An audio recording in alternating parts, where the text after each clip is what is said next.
ये कहानी शुरू होती है आज से लगभग 500 साल पहले, जब लगभग पूरे भारत पर मुस्लिम सम्राटों का कब्जा था। एक तरफ शाहजहां तो दूसरी तरफ आदिल शाह और दक्कन के सुल्तान अब्दुल कुतुब शाह। एक देश जहां पर हिंदुओं का घर था, वहां पर पूरी तरह से मुस्लिमों और पुर्तगालियों का कब्जा था।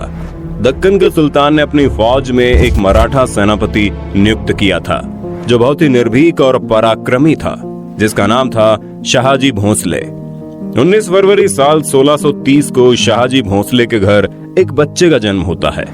सभी लोग सोचते हैं अपने पिताजी की तरह ये बच्चा भी एक दिन मुस्लिम सुल्तान के फौज का सेनापति बनेगा, लेकिन नियति को कुछ और ही मंजूर था।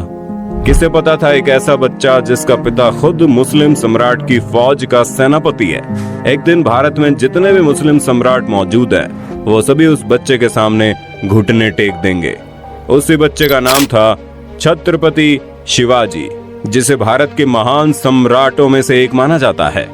अरब और खाड़ी देशों से आए हुए मुसलमान भारत के राज्यों पर कब्जा तो कर लिए थे, लेकिन इतनी दूर से यहाँ के राज्यों और किलों को संभालने के लिए मंत्रियों को लाना संभव नहीं हो पाता था। इसलिए उस वक्त के सभी मुस्लिम सम्राट भारत में ही रहने वाले हिंदू लोगों को अपने सेनापति और मंत्रियों के पद पर नियुक्त कर दिया करते थे। इसी सिलसिले में दक्कन के सम्राट ने शाहजी भोंसले को अपनी फौज का सेनापति नियुक्त कर लिया। शाहजी सेना में उच्च पद पर आसीन थे और साल 1630 में महाराष्ट्र के जुन्नर के समीप शिवनेरी के किले में उनके और जीजाबाई के यहाँ एक पुत्र का जन्म हुआ। स्थानीय देवी शिवाय के नाम से पुत्र का नामकरण हुआ, जो आगे चलकर छत्रपति शिवाजी महाराज के नाम से विश्व विख्यात हुए। शिवाजी के पिता का काम के सिलसिले में हमेशा घर से बाहर रहना होता था, इसलिए शिवाजी की देखरेख उनकी माताजी और उनके गुरु दादू जी किया करते थे। शिवाजी के गुरु का मानना था कि शिवाजी भी जब बड़े होंगे तो वो अपने पिता की तरह मुस्लिम सम्राट के एक बेहतरीन सेनापति बनेंगे। ये वक्त था 1646 के लगभग, जब शिवाजी की उम्र महज 16 साल की थी। उस वक्त भारत में किसी भी हिंदू शासक का अपना स्वतंत्र राज्य को स्थापित कर पाना लगभग असंभव था, क्योंकि भारत के लगभग हर एक हिस्से में मुस्लिम सम्राट का कब्जा था। और अगर कोई हिंदू शासक अपना स्वतंत्र राज्य स्थापित करना भी चाहता, तो उसके लिए 3 परिस्थितियों का होना बड़ा जरूरी था। एक कि वो शक्तिशाली साम्राज्य के केंद्र से दूर हो, ताकि कोई भी सम्राट उस पर अटैक न कर पाए। जमीन खेती के लिए अनुपयोगी हो, ताकि कोई भी मुस्लिम सम्राट उस पर कब्जा करने के बारे में सोचे ही नहीं। और तीसरा ये कि वो राज्य जंगलों से घिरा हो, ताकि छापामार युद्ध या फिर गोरिल्ला युद्ध किया जा सके। यही परिस्थितियां साल 1646 में शिवाजी के लिए अनुकूल बनी, जब इन्होंने स्थानीय किसानों मावली के समर्थन से अपनी सेना का निर्माण किया। शिवाजी बहुत ही अच्छी तरह से जानता था कि किसी भी साम्राज्य को स्थापित करने के लिए किलों की क्या महत्वता है, इसलिए सिर्फ 15 साल की उम्र में ही उन्होंने आदिल शाह अधिकारियों को रिश्वत देकर तोड़ना, चाकन और कुंधाना किले को अपने अधिकार में कर लिया।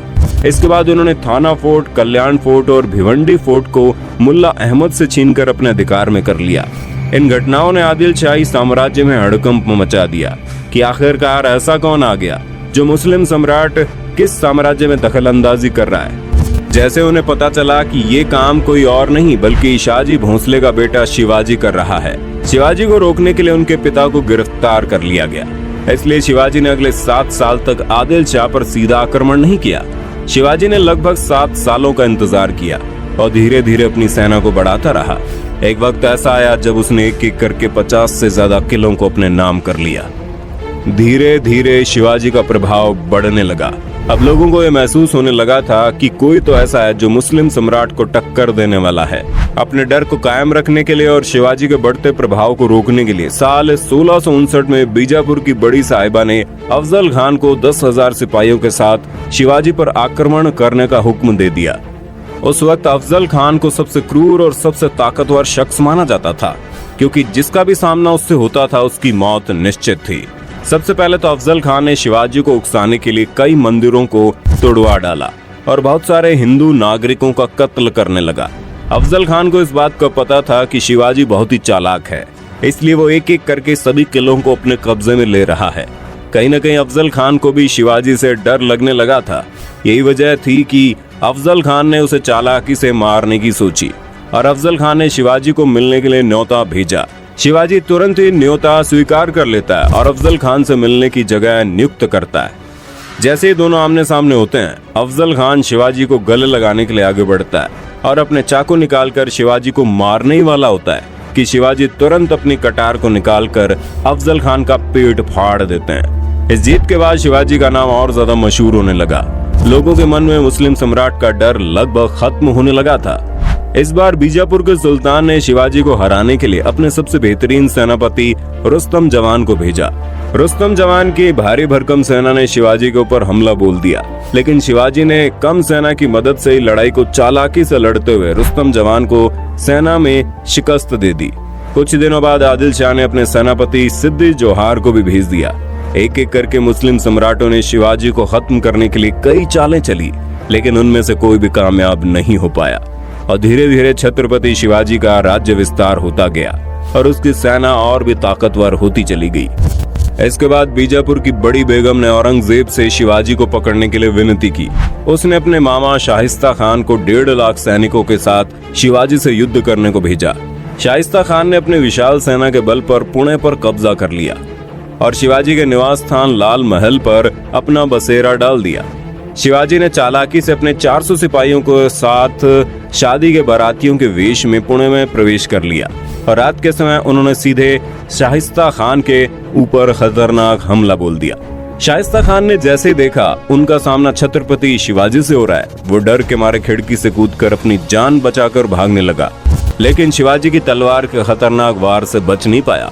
हालांकि शाहिस्ता खान जिंदा तो बच गया, लेकिन उसके हाथ की उंगलियां शिवाजी की तलवार से कट गई, जिसकी वजह से उसकी बहुत बेइज्जती हुई। अब तक शिवाजी का साम्राज्य विस्तार बेहद ज्यादा हो गया था और उसकी सेना लगातार हो रही जीत की वजह से बेहद जोश में थी।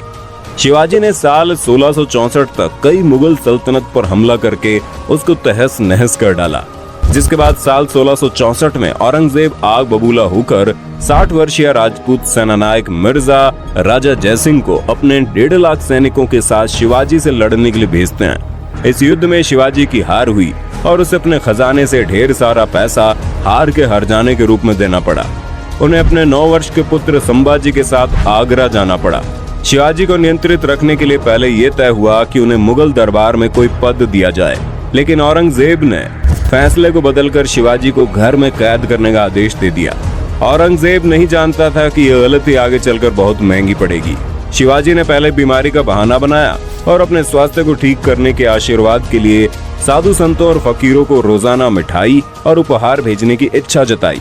एक दिन वो खुद श्रमिक के भेष में सामान के डब्बे में संभाजी को छुपाकर बाहर निकाला। वो मथुरा, काशी गया, पुरी के बाद गोलकुंडा और बीजापुर होते हुए रायगढ़ पहुंच गया। साल 1670 तक शिवाजी ने कई लड़ाइयां लड़ते हुए 4 महीनों के भीतर अपने राज्य का बड़ा हिस्सा मुगलों से वापस स्वतंत्र करा लिया। 1671 से 1674 तक औरंगजेब ने भरसक प्रयास किया कि कैसे भी करके शिवाजी को अपने अधीन कर लिया जाए, लेकिन वह ऐसा करने में पूरी तरह से असफल रहा।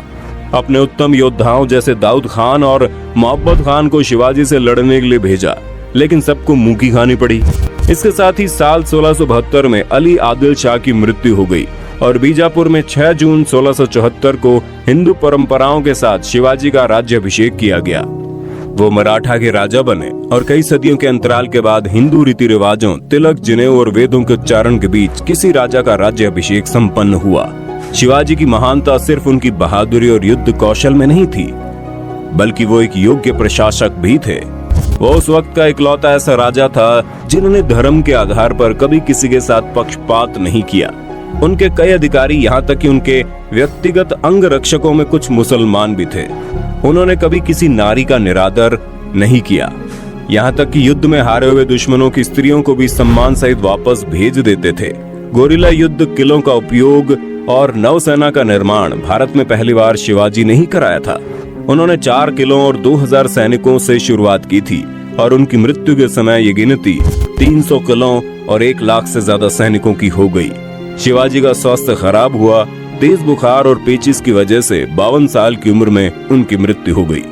आपको जानकर हैरानी होगी, उस वक्त औरंगजेब यहाँ का सबसे ताकतवर शासकों में से एक माना जाता था, लेकिन छत्रपति शिवाजी की वजह से उसे लगभग 25 साल तक युद्ध करना पड़ा।